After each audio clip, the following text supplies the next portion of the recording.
Halo, selamat siang. Siang. Semoga semua yang di rumah baik-baik saja yang mendengarkan kami. Simak. Sinau Mama bersama saya Nita. Erika. Oh iya, selamat Hari Raya Nyepi.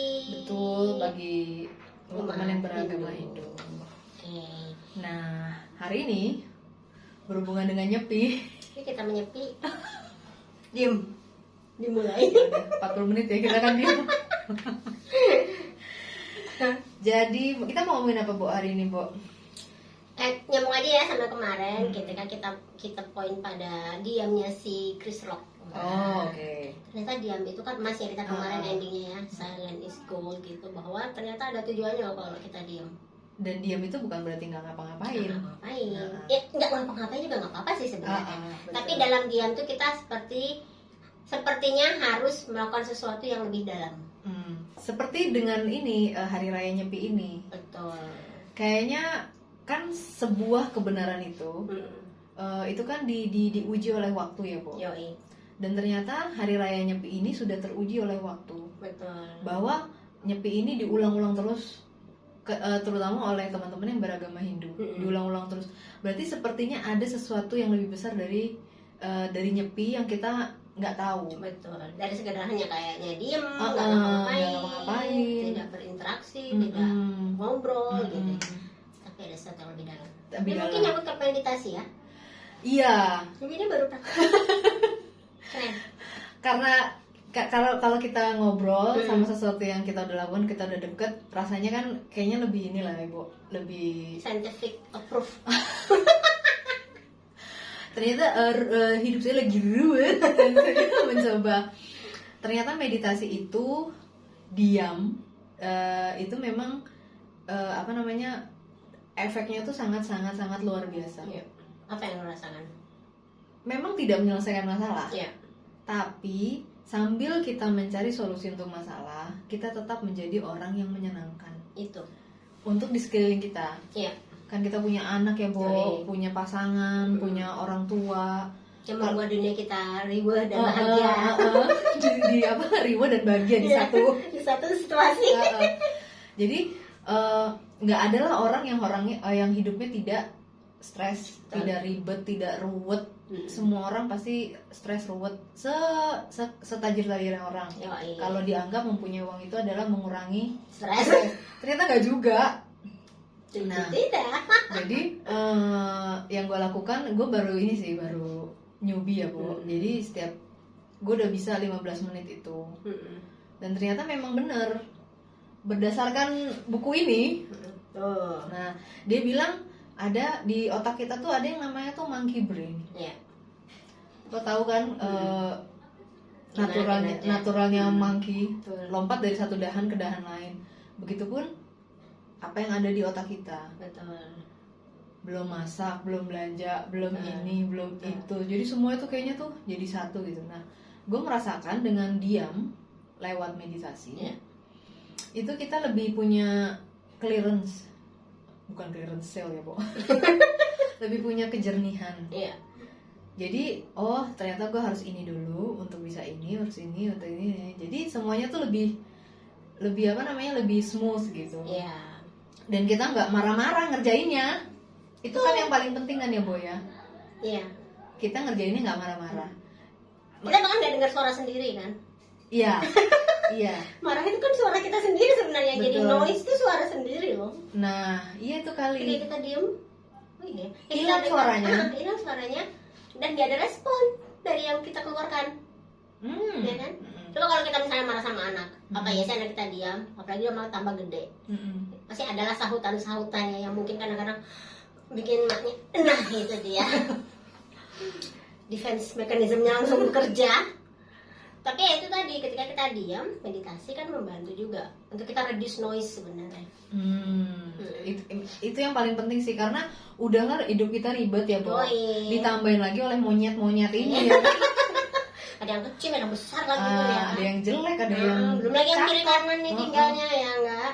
Belum di jalan kita ketemu banyak noise juga. Nah, itu memang Hidup kita penuh dengan apa ya? Keributan. katanya gini, itulah yang menjadi kita hidup. Bener sih. kalau udah hidup nggak ruwet itu ya udah di dalam tanah gitu, nggak ada suara dari itu di dalam tanah, betul. Tapi kalau ngomong-ngomong meditasi ya, tadi kita bicara kalau agama Hindu kan nyepi ya salah satunya sebenarnya, walaupun dalam keseharian mereka ada ibadah-ibadah yang sebenarnya mengarah kepada meditasi gitu. Dalam agama Islam juga ada kan. Ketika kita sholat 5 waktu kan sebenarnya meditasi. Betul. Ya kan? Betul. Kita berhenti dari sekian jam bekerja. Betul. Karena kalau kita sholat itu kan kita sebenarnya hanya kita sama Tuhan. Udah. Kita harusnya menutup ini ya. Iya. Tapi kalau sepanjang hari itu kan tetap kedengeran ya. Sebaik-baiknya orang menurut aku ya tetaplah akan kedengeran ya. Seusuk-usuknya. Nah itu pasti tetap akan kedengeran. Makanya kalau aku lebih, kalau bicara meditasi yang aku lakukan mungkin ketika aku tahajud tengah malam itu jam 2, jam 3 itu terasa banget kok. Sendiri, sepi, gak ada suara apa-apa. Sampai aku tuh bisa dengar suara nafasku sendiri, suara isakan yang awalnya dari sini keluar ke sini nangis, itu tuh kerasa banget.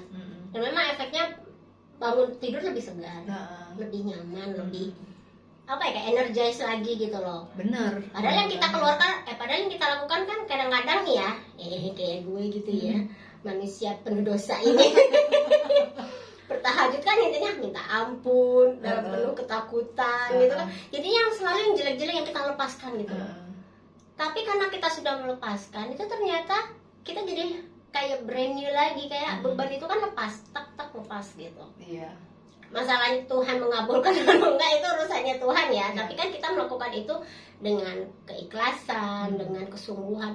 Jadi begitu sudah lepas, kayak sampahnya udah kebuang, tidur kan, gitu tidur bangun tuh kayak wow, gue kayak mari kita buat keribetan yang baru. Ya, tapi kita jadi lebih siap gitu loh. Betul. Ya emang sih ini masalah nggak selesai ya, tapi gue kok ngerasa oke, ada optimisme ya kan, ada ya itu tadi kayak lu bilang, lebih senang aja hatinya, jadi kayak udah nggak ada lagi yang nyangkut gitu di sini. Betul. Jadi sebenarnya yang kita bangun kan kesiapan ya, Bu. Jadi ketika lo terlalu stres, badan udah nggak siap lagi menerima. Itu pertanda adalah badan lo sudah tidak siap lagi menerima stresor. Padahal hidup itu intinya bangun tidur langsung stresor. Betul. Jadi jadi ini kalau misalnya ditarik dari sisi agama ya, sebenarnya Tuhan tuh sudah kasih mekanisme. Betul. Sudah manusia tuh dikasih mekanisme, dalam Islam sholat, dalam Hindu ya nyepi, salah satunya Buddha ya salah satunya meditasi, mereka ada ibadah yang diam gitu. Terus dari Nasrani dia kan juga ada kan yang apa? Semalam sebelum tidur mereka ada doa bersama kan biasanya. Bangun tidur mereka juga berdoa. Jadi sudah dikasih mekanisme, kita tinggal siap nggak menerima. Betul. Dan menjalankan. Betul. Karena ya itu, jadi soalnya cara-cara ini tuh cara-cara Tuhan itu emang nggak pernah ngasih ribet sih sebenarnya. Lo nggak keluar duit, ya Tuhan pasti tetaplah minta waktu lo, ya nggak sih. Lo nggak keluar duit dan lo nggak nggak bisa direplika gitu loh. Betul. Direplika sama anak kita untuk kehidupannya nanti. Betul. Atau sama pasangan. Jadi justru kita membangun ekosistem di yang paling kecil di keluarga untuk ini loh ada mekanismenya ketika lo stres. Betul. Nggak, jadi jangan ke arah-arah narkoboy. Iya betul. Ya, bahkan kalau misalnya nih kita bicara, aku kemarin tuh baru baca tuh ada salah satu artikel tentang kenapa sih kita harus biarin, kita nanya remaja ya, anak remaja itu kenapa kita harus biarin dia berada di kamarnya, yang karena menurut kita udah kayak kandang kan, kandang ayam. Tapi ternyata itu adalah comfort zone-nya dia, di mana dia sebenarnya di situ bermeditasi salah satunya. Di situlah ruang dia merenung, berpikir sendiri, sehingga kadang-kadang dia tutup pintu, nggak boleh ada yang ganggu. Iya. Bahkan barangnya pun jangan boleh ada yang dia disentuh emak bapaknya gitu. Betul. Atau adiknya. Ya. Karena cara dia mengingat. Dan itu lebih baik daripada dia keluar, ya nggak sih? Betul. Kalau keluar kan kita nggak tahu dia kemana. Iya. Soalnya resikonya lebih tinggi. Betul. Dan biarkan mereka jadi di kamarnya sendiri, walaupun kamarnya ya kayak gitu. Dan kita mungkin kayak, aduh gimana kamu bisa tenang dan bahagia di kamar yang begini. Tapi itu ternyata cara dia memproses semuanya. Betul. Dan perlu kita respect sebenarnya. Jadi kalau udah nak mengunci diri kamar, ya kita tetap harus waspada sih ya. Tetaplah ada tetap mempertanyakan cara halus. Betul. Setidaknya kalau kayak emak-emak ini kan nah udah makan belum gitu kan, ngeceknya tuh gitu. Sosokan nanya makan, padahal mah kita mau ngecek mau ngapain aja di kamar. Gitu. Iya benar-benar. Dan memang kadang-kadang kalau kita masuk tuh kayaknya kita mau beresin, gitu kan. Padahal sebenarnya kan kayak aku bilang, dia tuh nggak mau banget loh barangnya disentuh, karena itu bagian dari ininya dia, dunianya dia, gitu kan. Bagian dari prosesnya dia. Prosesnya dia juga. Tapi kan kita tetap sebagai orang tua kayak perlu waspada nih. Dia jangan-jangan ada narkoba, ada apa. Ya kita boleh lah, misalnya minta izin aja, mami minta izin ya, mami mau beresin kamarmu, boleh nggak, mau ambil baju. Jadi soalnya kita mau menolong dia, gitu. Padahal agendanya. Jadi justru jangan dimarahin, jangan kalau kita malah, kamu nih ada baju ada gini nih. Nah itu aku baca kemana tuh aku pikir, iya juga ya. Kita dulu pernah remaja kan, paling sebel banget kan kalau orang tua masuk kamar, udah tuh langsung beresin, langsung diambil. Jangan, itu punya aku. Itu tuh kayak, wah emang privacy kok diobrak-abrik gitu. Gitu. Jadi mungkin itu kita ngeliatnya emang lain sih kalau orang tua. Kita kan pengennya tuh rapi, tertib, pinter, sukses. Ya Allah, mana ada gitu. Nah itu noise kita juga loh. Perhatikan, itu yang ada di kepala kita, ekspektasi dan sebagainya. Itu yang kadang membuat kita stres sendiri sebenarnya. Ya anak gue kenapa nilainya jelek ya, ini kenapa begini, kenapa begitu. Nah gue juga merasakan dengan meditasi ya, maksudnya dengan mekanisme diam dan meditasi itu sangat-sangat mengurangi konflik. Betul. Konflik terhadap diri sendiri. Betul. Dan konflik terhadap ekosistem kita yang kita di unit terkecil lah, keluarga. Betul. Karena terus kita berpikir ulang gitu loh. Ya. Kayak mengingat yang kok dia bisa begini ya, kok dia bisa begitu ya. Jadi akhirnya kita punya mekanisme untuk jadi kesimpulannya tuh nggak kesimpulan reaktif gitu loh. Kesimpulan tuh kesimpulan dari menyeluruh, utuh gitu loh. Oh dia tuh begini karena Nah itu tadi menjawab why-nya kita ketemu ketika kita diem. Kalau kita kenapa ya gitu. Kenapa ini kan banyak gitu kan. Tapi kalau kita dalam posisi diam, dengan kita menanyakan kenapa, terus kita kan jadi mikir balik, tarik ke belakang. Oh ada proses apa nih yang sebenarnya terjadi. Atau kalau kita menambah ilmu kan kita kadang-kadang jadi kayak tersadar, kayak gue bilang itu kan, oh iya juga ya, ternyata tuh memang masanya dia begitu. Kita harus respect dengan kemampuan berpikirnya dia, emosinya dia gitu. Karena kalau dibandingin kita waktu masih remaja, memang zaman itu nggak sama. Makanya. Tapi secara prinsip kita tuh ya udah kayak sok tahu segalanya. Sok tahu segalanya, memang benar-benar. Itu menyakitkan. Ternyata menyakitkan orang tua.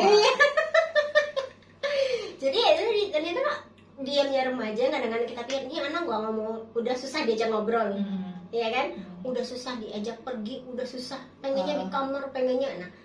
Temannya nomor satu. Padahal kita yang bayar SP. Padahal kita yang bayarin dia nonton dan makan, tapi temannya adalah nomor satu. Karena mungkin buat mereka kita terlalu ribut, terlalu noise. Iya, karena kita udah terkontaminasi sih, Bu. Kita kan sudah melewati fase itu dan ternyata fase itu ternyata kok bisa begini, bisa begitu. Padahal ketika kita membiarkan dia secara organik melalui itu dengan sendirinya, dengan apa ya, batasan yang kita bikin lah ya, itu sebenarnya nggak apa-apa juga. Dan itu artinya kan apa? Sebenarnya secara alami, secara natural, manusia memang sudah diajari untuk kembali ke dirinya, meditasi ke dalam. Mungkin bahasanya bukan meditasi ya, tapi lebih kayak reflektif gitu ke dirinya sendiri. Ya itu sebenarnya sudah ada kan proses itu. Sangat. Gitu. Nah, jadi hari ini kita pengen highlight ternyata manusia itu sudah punya mekanisme yang sangat-sangat mudah, murah. Betul. Dan bisa kapan saja dan bisa diturunkan. Betul. Dengan sangat-sangat mudah. Betul. Nah, kadang-kadang yang justru yang mudah-mudah ini loh, Bu, yang suka lupa. Disepelein, jadi nggak dikerjain. Betul. Nah, dan kami yang sudah kepala 4 rasakan itu adalah kebutuhan. Yang kecil-kecil, yang disepelein ternyata tuh punya efek sangat-sangat besar. Betul. Ya, lagi-lagi memang tidak menyelesaikan masalah. Betul. It doesn't put food on the table. Betul. Tapi selama kita mencari food itu, kita menjadi orang yang lebih menyenangkan. Betul. Jadi prosesnya itu tuh lebih menyenangkan. Menyenangkan dalam artian ya udah mungkin kita lebih bisa membreakdown ya. Iya. Jadi yang kita kerjakan tuh nggak semuanya mau harus selesai. Nggak, anak kita ngeliat kita bukan sebagai orang yang pemarah. Itu salah satu poin, itu udah penting banget. Pasangan kita melihat kita sebagai orang yang lebih tenang, lebih bisa, ya itu tadi siap. Betul. Hati lebih lapang, lebih besar. Jadi kayaknya kesannya siap. Mungkin nggak siap-siap amat juga, cuman lebih siap lah. Betul. Gitu loh. Dan itu tuh yang membuat proses berumah tangga, proses menjadi orang tua, betul, proses dengan orang tua itu tuh mungkin lebih ringan, lebih bercahaya, lebih terang gitu ya kan, Bo?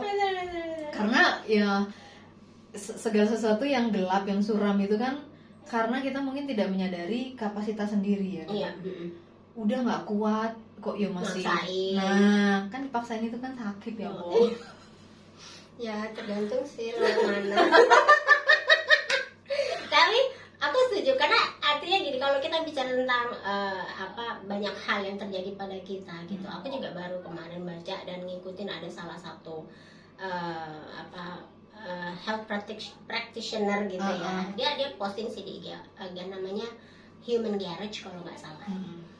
Jadi dia itu ternyata dia mengatakan bahwa tubuh kita, sama satu lagi ada, itu juga tentang meditasi sebenarnya. Jadi tubuh kita tuh sebenarnya menyimpan trauma-trauma secara fisik, memori traumatik gitu. Sekecil apapun itu ada di dalam, ternyata di dalam ini fisik kita, raga kita. Bukan kita kan selalu berpikir bahwa itu trauma itu di otak, di hati gitu. Padahal di sel-sel tubuh kita, otot. Betul. Jadi kadang-kadang kalau kita perhatikan aja nih, kita dalam kondisi kacau. Kacau beliau kan biasanya yang terjadi apa? Mata merah, sorotan gak nyaman, gigi kuning. Kok monster banget. Wajah kita tuh, otot kita kayak capek kelihatan gitu. Terus kita aja sendiri ngerasa kok berat banget ya gitu. Fisik kan, itu kan terasa di fisik ya. Makanya ketika meditasi kan yang paling dasar kan adalah nafas, meditasi nafas gitu. Jadi kayak aku bilang, kalau aku pas lagi benar-benar ada masalah sholat tahajud itu, aku sampai bisa dengan nafasku, gila nafasku berat banget ya. Sampai memohon itu kayaknya nggak bisa keluar dari sini gitu. Tapi begitu gue udah nangis keluar, badan tuh rasanya ya Allah enak banget.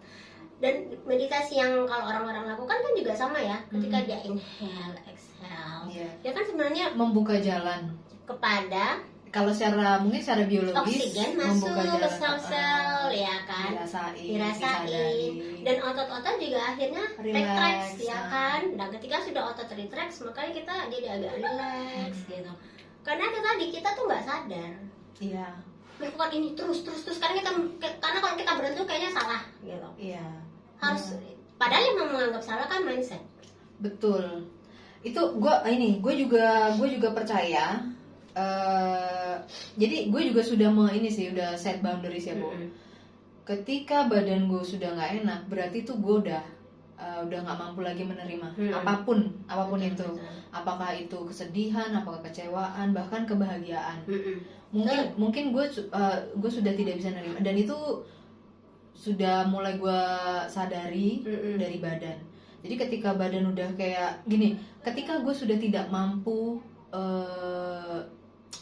mengerjakan hal-hal yang kecil, berarti gue sudah harus berhenti dari apapun itu.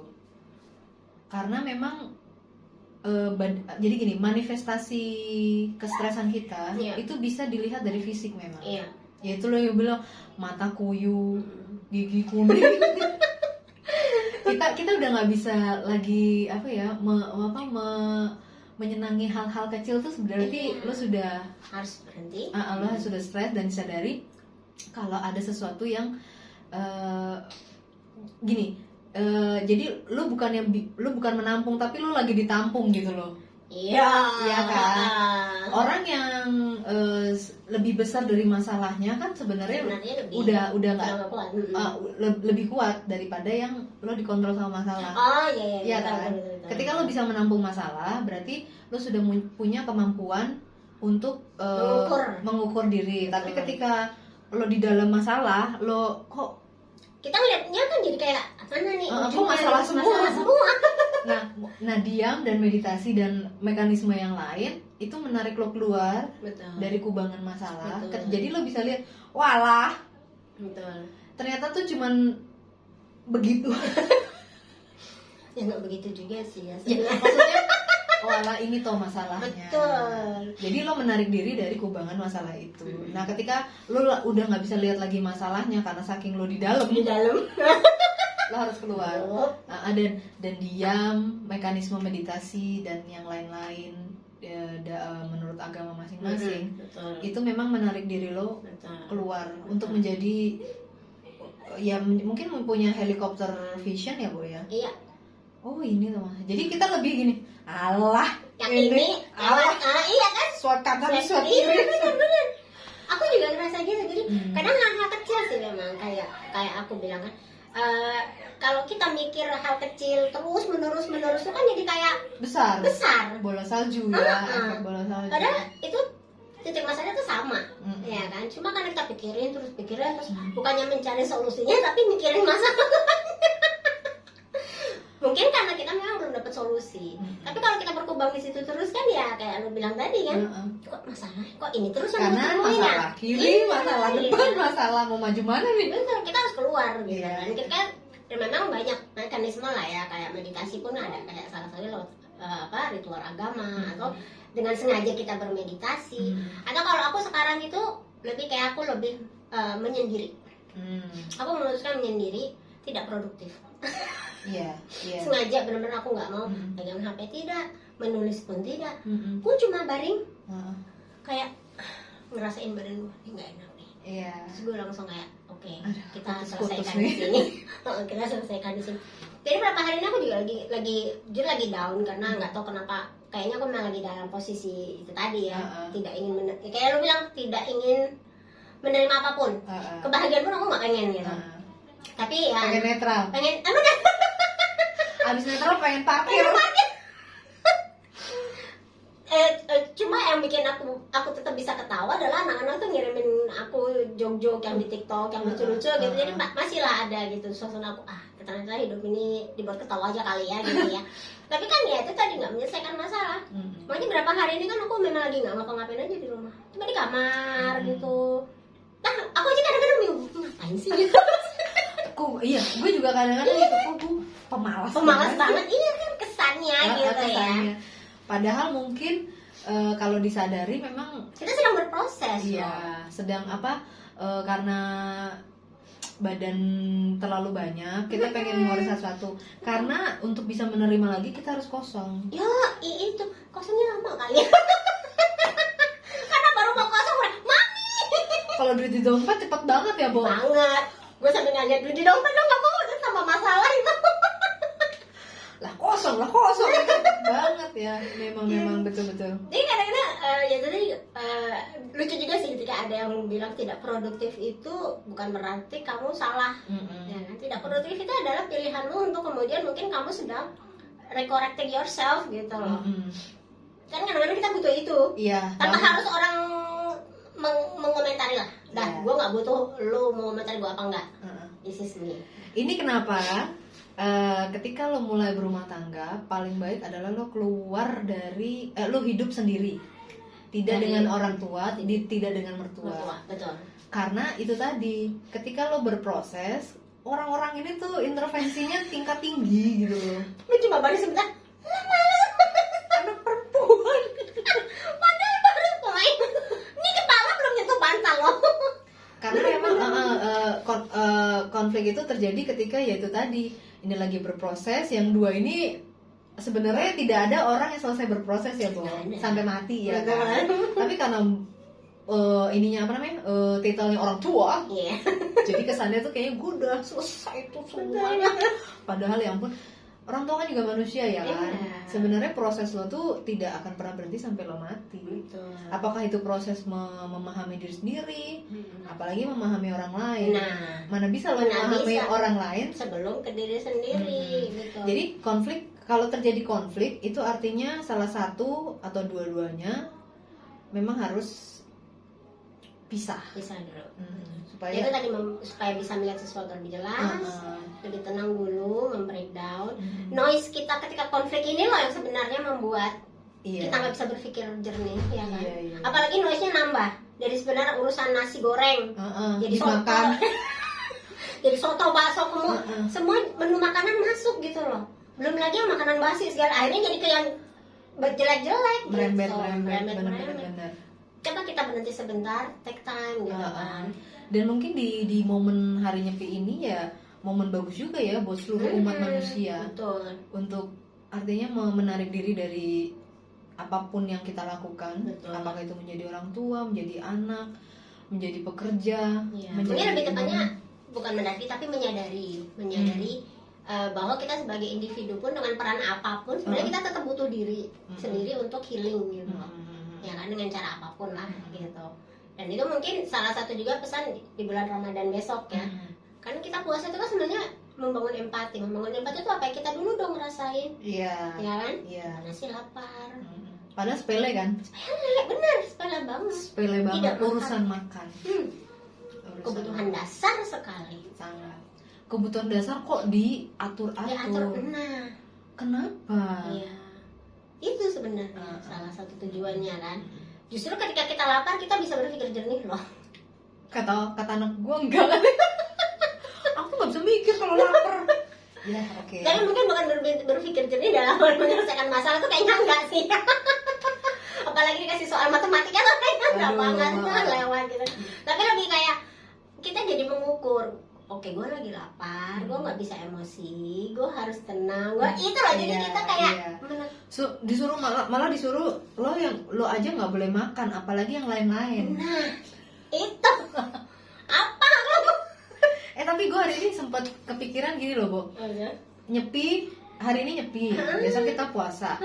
Kebayang nggak sih ketika misalnya posisi bulan, bumi dan alam gitu ini ya? Dalam satu thread gitu? Bisa jadi kan? Bisa jadi. Kita setiap yang kita yakini itu terjadi pada satu waktu. Jret. Itu udah melebur jadi satu, udah nggak ketahuan lagi nih. Pokoknya intinya itu aja, menyatu aja. Betul. Dan yang dilakukan walaupun berbeda cara kan, tapi dia satu gitu. Iya. Dengan satu tujuan yang sama, prinsipnya sama gitu. Tapi menyenangkan sekali sih ketika misalnya kita melakukan aku mau ngomong apa sih ritual gitu ya. Kemudian ada agama lain yang bukannya sorry itu saya biasanya mereka kan kok gitu sih caranya, kok gitu sih gitu. Tapi lebih kayak iya tuh kayak agamaku juga. Aku beberapa kali ngomong sama orang beda agama tuh komentarnya sama, iya di agamaku juga ada, di agamaku juga ada. Kalau lu melihat prinsipnya sebenarnya nggak ada yang beda. Itu cuman caranya, caranya beda. Tapi prinsipnya sama. Prinsipnya sama. Orang tuh dikembalikan lagi ke yang dasar-dasar sebenarnya, yang basic-basic. Betul. Apa kayak misalnya saking basicnya kita tuh kadang lupa, kayak misalnya makan itu kan basic ya, Bro. Tapi kalau kita nggak ada regulasinya sakit. Basic loh itu banget. Dan makan itu bagian dari meditasi loh. Kok bisa? Iya. Dengan kamu makan, rasakan apa yang kamu makan. Kayak kita ngomong kemarin, ditanya dong manfaatnya apa nih yang aku makan, untuk apa tujuannya. Dan ketika kita masukkan makanan ke mulut kita, semua proses itu kan terjadi. Makanya kalau dalam Islam kan makan pakai tangan lebih baik karena ada enzim-enzim. Mulut, kenapa harus makannya begitu? Supaya di mulut juga ada prosesnya. Iya, secara biologis semua ini terkait satu sama lain. Iya, betul. Enzim, bakteri. Tapi kan itu harus kita sadari. Iya, betul. Sadari itu ada bagian dari meditasi. Gue lagi makan nih. Yang salah kan makan sambil nonton. Yang lu makan apa nih? Ya kan? Yang gue makan tontonan. Gak usah nyindir gitu dong. Gue juga gitu kadang-kadang, Bo. Anak gue juga kemarin berapa kali. Ini makan, yang dimakan apa, yang dia lihat apa. Itu kan nggak, istilah kalau meditasi yang umum kan mindfulness ya. Jadi dimana makan itu bagian dari meditasi kalau kita menyadari. Sehingga apapun yang kita masuk tuh kita sadari dan tubuh kita respon. Katanya begitu. Gue sih prakteknya kadang-kadang gitu ya. Kadang-kadang. Iya enggak gitu. Iya benar ya, anak. Lu masih manusia kan? Cuma begitu puasa terasa nggak lo? Begitu minum air pertama tuh, masya Allah. Iya itu saking kita ditariknya dari sesuatu yang sudah biasa. Jadi kan begitu kita minum aja tuh kayaknya sudah memenuhi semua loh. Padahal minum doang. Iya. Belum lagi ditambah yang lain-lain gitu. Malah kalau kita kebanyakan manis, kebanyakan yang berat, jadinya malah kok gini ya perutnya nggak enak. Iya, nggak enak. Jadi kan itu sebenarnya sudah cara kita menyadari itu adalah salah satu meditasi makan, meditasi tidur. Itu juga ada kan. Jadi sebelum tidur kosongkan pikiran. Ya karena sifatnya meditasi itu kan ya lo bilang karena meditasi itu mekanisme untuk reflektif. Iya. Untuk reflektif supaya kita lebih berempati, lebih betul. Menyadari kita. Nah sekarang lo mau apa? Tujuannya tujuannya mau apa? Misal hutang banyak. Terus kita meditasi untuk menyiapkan diri. Istilahnya misalnya menyiapkan diri untuk lebih kuat, untuk lebih siap menghadapi dan siap menerima solusi apapun dari masalah kita. Konsekuensi juga. Jadi bukan hanya menerima solusi, tapi menerima konsekuensi. Sebenarnya yang bikin kita ini tuh karena kita tahu ada konsekuensi. Iya benar. Ketika konsekuensi itu kayak menghantui, kita kan stres, ya nggak sih? Tapi kalau kita menyadari, oke, yang aku lakukan ini ada konsekuensi. Dari konsekuensi ini, ayo kita cari solusinya. Itu kan bisa dilakukan kalau tenang pikirannya, hatinya udah kita nggak kayak dihantui oleh si konsekuensi ini. Betul. Kita terima nih konsekuensi dari perbuatan. Ya bagian dari tanggung jawab juga kan. Nah ketika kita sudah menerima, kita kembalikan ke diri kita nih. Oke, lo sudah melakukan ini, konsekuensinya ini. Sekarang lo siap dengan apa yang kan pertanyaannya gitu kan ke diri kita lagi. Siap nggak? Siap nggak terima konsekuensinya? Ayo cari solusinya. Nah itu dia. Jadi reset mindset. Mindset betul. Reset mindset supaya ya kembali lagi ke jalan yang benar. Dan meditasi harus dilakukan satu persatu. Jadi kalau yang aku tahu ketika ada masalah, misalnya masalahnya nggak hanya hutang, tapi masalah anak, masalah suami, itu kita harus breakdown satu-satu. Jadi ketika kita kosong pikiran dengan kesadaran penuh, itu akan datang dengan sendirinya, Bu. Iya. Jadi masalah kan yang bilang masalah itu tuh nggak usah diundang juga datang. Iya betul. Ya, makanya yang itu lagi boundary set gue, sesuatu yang kita nggak undang, sesuatu yang tidak datang dengan sendirinya, yang harus lo ciptakan, itu memang yang harus lo lakukan. Iya, betul. Iya nggak sih? Kayak meditasi itu kan kita bisa punya sejuta alasan untuk tidak melakukan. Iya. Karena itu tadi monkey brain. Jangan aku nggak punya waktu.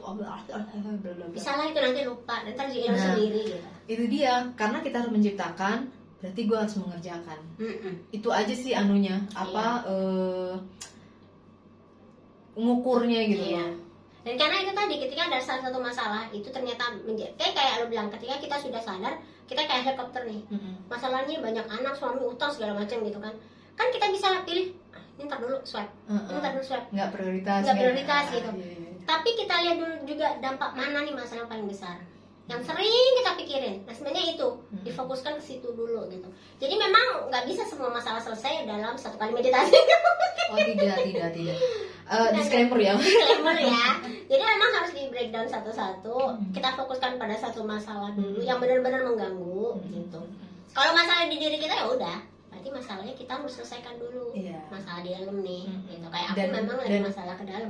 Dan harus jujur berani mengakui bahwa kita bermasalah. Itu aja kadang berat ya, Bu ya. Jadi intinya adalah mekanisme meditasi apapun itu membuat prosesnya itu lebih ringan. Kita menjadi orang yang lebih menyenangkan. Untuk mencapai melalui proses itu. Dan efeknya ke ekosistem kita yang di keluarga kecil itu. Kita bisa menjadi contoh bahwa masalah itu tuh nggak harus lo pegang setiap saat. Ya nggak sih, lo bisa letakkan, lo bisa tuang, lo bisa gali, lo bisa apapun lah itu ininya. Jadi kita juga kayak istilahnya memberi solusi buat anak-anak kita di masa depan supaya kalau lo punya masalah nggak apa namanya, ada lo ininya mekanismenya yang paling mudah, paling gampang. Walaupun kadang-kadang yang paling gampang ini justru susah dikerjain. Dan bahkan mungkin bukan susah dikerjain ya, mungkin karena mereka buang waktu. Nah iya itu, ya kan, bukan susah dikerjain karena merasa itu buang waktu, jadi kayaknya nggak penting. Susah ngerjain mindfulness-nya. Makannya mah. Padahal kan namanya meditasi itu kan tidak selalu harus dengan kondisi itu. Kalau yang aku tahu ya, ketika kita memutuskan melakukan meditasi yang benar-benar harus silent sehingga pikiran kita kosong, itu memang itu harus hidup itu nggak seideal itu. Iya gitu. Jadi misalnya nih, kamu sendirian di mobil atau di kamar dengerin aku pakai headset, itu meditasi loh. Bisa. Ya kan? Ada gini. Ada yang menggambar. Nah, kalau lo mau keluar duit, lo akan disediakan tempat yang ideal untuk meditasi. Ya, tiket pesawat ke Bali, di menghadap laut, mendengarkan deburan ombak, tapi kan lo keluar duit. Nah, itu mungkin ideal, tapi hidup kan nggak pernah ideal ya. Nah, kalau misalnya punya, monggo. Tapi ini tuh cara yang bisa tiap hari, yang nggak ngeluarin duit dan yang nah pokoknya apapun yang di sekitar kalian, kita harus punya kontrol terhadap diri kita untuk tidak mendengarkan, untuk tidak melihat, untuk tidak mencoba menyelesaikan sendiri. Betul. Nah itu tuh dengan cara yaitu tadi meditasi, diam. Karena sebenarnya meditasi itu kan mengaitkan dengan semua indera ya. Jadi indera mana yang benar-benar kita sangat bisa attach to, itu yang biasa kita gunakan untuk meditasi. Ada orang yang audio, jadi dia lebih tenang ketika dia mendengarkan musik. Makanya kalau orang dia mendengarkan musik lagi sendiri, dia gini, dia gitu, itu meditasinya dia gitu. Gue paling nggak bisa ngebangunin orang tidur. Nah itu nggak bisa. Itu juga sebenarnya proses dia karena gue tahu tidur itu tuh tempat orang healing. Iya. Kecuali ya kecuali udah janjian itu buat siram air. Tapi kalau secara umum itu gue paling nggak bisa bangunin orang tidur. Jadi mendingan gue yang stres sendiri lah. Kalau misalnya pun itu harus stres ya. Tapi gue nggak bisa bangunin orang tidur. Sebenarnya juga jangan sih, aku juga paling nggak bisa. Kan janjian memang. Cuma ya itu tadi sebenarnya kan bisa diatur lah ya kalau jam tidur. Jam tidur juga ada waktunya sebenarnya gitu. Jadi sebenarnya memanfaatkan jam tidur itu juga salah satu. Misalnya jam tidur kita cukup itu meditasi loh. Betul. Iya kan? Maka harus dicukupkan tuh 6-8 jam yang kita dewasa. Berarti bisa ditarik kesimpulan meditasi sama dengan healing. Sama dengan healing. Meditasi sama dengan penyembuhan. Iya. Dalam bentuk yang kita lakukan sehari-hari sebenarnya. Mungkin penyembuhan bukan misalnya sakit flu yang flu-nya sembuh, paling enggak imun kita sudah meningkat. Menyebabkan badan bisa melawan virus-virus yang masuk. Karena lo bilang kan tadi kita keluar dengan hati yang menyenangkan. Berarti kan ada hormon apa tuh? Betul. Hormon itu yang kita harus kuatkan. Membangun imun itu endorfin itu kan. Ketika orang misalnya tadi aku bilang, ketika dia mendengarkan lagu dan itu adalah bagian dari meditasi, dia kan senang. Iya. Ketika dia menggambar, dia fokus sampai diajak ngomong dia nggak noleh. Ternyata dia lagi seneng gitu. Sama juga dia ketika melihat dia lagi jalan-jalan ke alam terbuka gitu, sendirian, ngomong-ngomong sendiri, ya emang gak crazy sih ya. Tapi namanya self talk itu membantu loh sebenarnya. Iya, itu mekanisme individual ya, yang kita nggak tahu batasannya mereka, kapasitas mereka. Betul. Iya betul. Dan akhirnya kan kalau dia itu membuat dia senang, kan dari dalam udah senang nih, keluarnya kan berarti senang juga, positif juga. Psikologi inside out. Jadi dalamnya positive vibes only itu. Jadi ya sebenarnya mama tuh bisa banget meditasi sambil masak wortel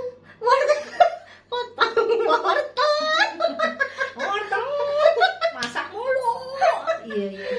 Jadi ya sekali lagi kita mau ngingetin bahwa kita bisa self healing. Iya banget sebenarnya self healing. Memang kan kalau buat aku agak terlambat sih menyadari ini. nggak ada kata terlambat lah po. Iya. Sampai kita mati ya. Iya. Kan? Nggak ada kata terlambat. Pokoknya buat teman-teman yang di luar sana yang sekiranya lagi berat, lagi riweh, lagi ribet, coba diam. Betul. Dan silakan tentukan bentuk meditasinya seperti apa. Betul. Nggak harus jalan-jalan loh, nggak harus traveling, nggak harus keluar duit gitu. Jadi kalau misalnya mau coba sesuatu, cobalah yang benar-benar minim. Iya. Iya kan? Minim tapi menyenangkan bagimu. Ya, itu boleh. Yang tidak boleh adalah jangan food craving ya. Itu bukan itu bukan nilai. penyakit. Itu nafsu yang harus ditekan. Malahan harus ditekan. Betul. Jadi coba diam, tentukan posisi meditasimu masing-masing, posisi meditasimu masing-masing Dengan cara yang bagaimana? Dan coba itu penting banget. Coba rasakan Iya, dampaknya. Betul.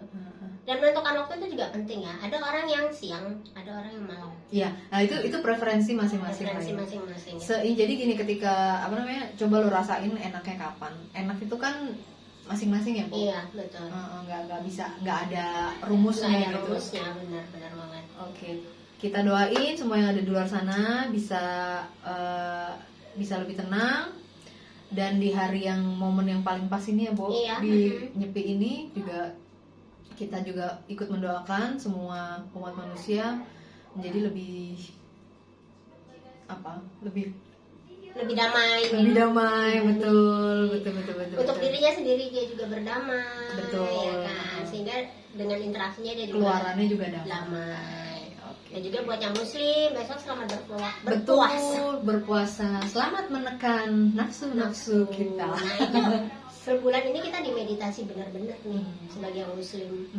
Meditasi menahan nafsu itu paling berat kan? Sebenarnya nggak sebulan ini aja sih, Bo. Harusnya setiap hari. Sepanjang hidup. Betul. Selamat latihan ya semuanya. Semoga di hari akhir sukses. Semoga latihannya menjadi kebiasaan yang terus menerus. Betul. Karena meditasi juga akhirnya harus dibiasakan. Jadi bukan hanya ada masalah baru meditasi, enggak. Kalau bisa ya begitu menyadari gue lagi gini, meditasi dengan cara apapun. Oke deh, sampai ketemu lagi di minggu depan. Semoga ini uploadnya nggak kelamaan ya. Oke deh, sampai jumpa lagi. Dadah.